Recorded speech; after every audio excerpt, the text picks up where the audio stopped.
Samurai Spirit. Så kan vel der vælter punani ind til Anders i aften.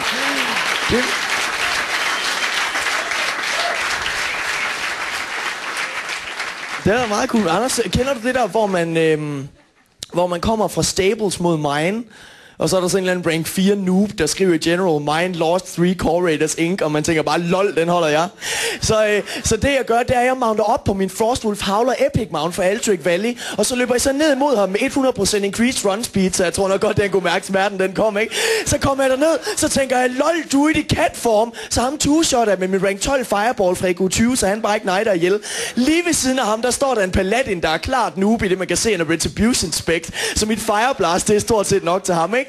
Alt imens jeg påner de her 2 nøbs totem, der holder jeg priesten i fuld ascendens polid, så jeg bare kan bruge en boost score til mit impact, det prokker non-stop, så jeg interrupter hans healing, plus jeg counterspiller ham. Jeg blinker så hen til ham, fyrer 1 Cone of Cold af, 1 Arcane Explosion, så han føler hele kampen som et lang warrior execute, og så skriver jeg bare i general, burde vi ikke gå uden for at få sit liv.